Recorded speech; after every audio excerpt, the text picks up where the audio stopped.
My name is Deanna Hines. It's Deyyonna, Hines, Hines. On behalf of my husband and I'd like to first send my sincere condolences to the Alvarez family.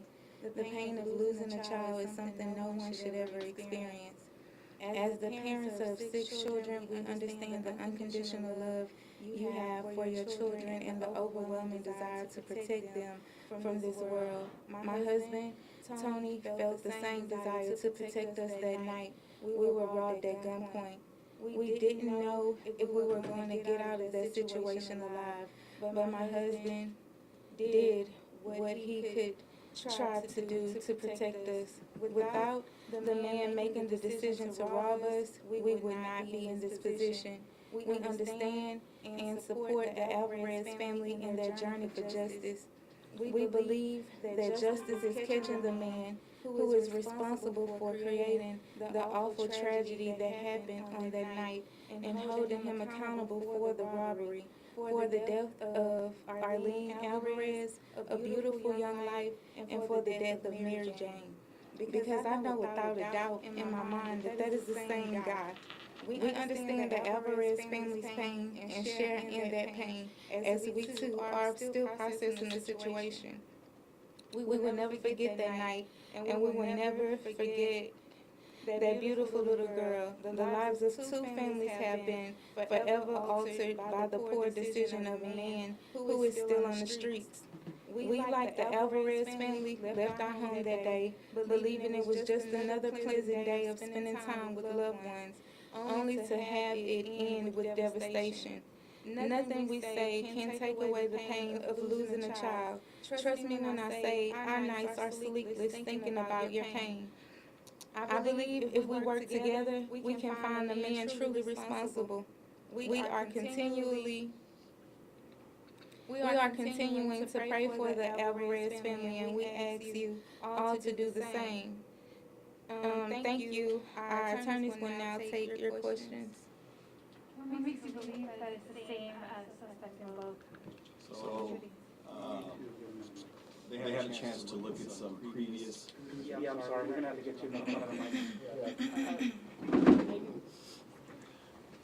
So they had a chance to look at other surveillance video from past robberies, and the physique, the body build, and the mannerisms of the person that robbed them matched exactly to that of the person that they saw in those surveillance videos. So Ms. Hines is, and Mr. Earls are very sure that that is the same person by all accounts.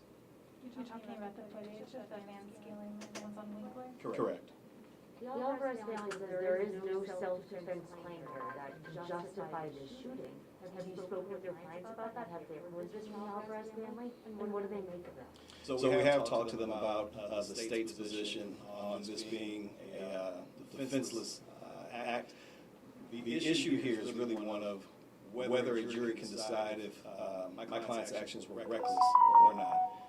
This, based off of the information that we've been able to gather, the evidence that we've been able to look at, it's a question of did Mr. Earls at the time believe that his life was still in danger when he shot at the moving vehicle? It is our position that a jury will see it from Mr. Earls' point of view that he in fact was still in a dangerous position, and while it's an unfortunate series of events, he was justified in his actions. So you probably heard this, but on Friday night, the Alvarez family said they believe that it was and I'm quoting them now, they believe it was a drug deal gone bad, and that Mr. Earls knew the robber. And that's completely baseless and untrue. This was a family that was out for the evening. They were at an ATM machine trying to get money for food, and a robber takes away their plans for the evening and their plans for the foreseeable future. Were their children or any of their children in the vehicle also with them? No, it was just the 2 of them that evening. And was Mr. Earls at the ATM with his truck, or did he exit his vehicle and pursue the robber? So at one point, Mr. Earls was in the vehicle. The keys to his vehicle ended up being thrown outside by the robber. He goes outside of the car to get his keys.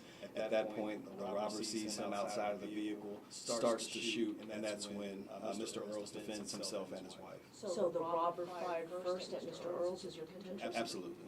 Can you give us a play-by-play on how that night went down? Sure. Mr. Earls and Ms. Hines are together going to get money so they can buy food for the evening to cook. They pull up to an ATM machine thinking that this was going to be business as usual. At some point, a robber pulls up on them, walks up to them, has a gun pointed at Ms. Hines' head, asks them for their money. They're in a state of nervousness and franticness, trying to comply with his demands. They give them all that they have, including a check. He then asks for the keys to the car. He's given those keys, and it's for whatever reason, he throws those keys away. At some point, he starts to walk away. That's when Mr.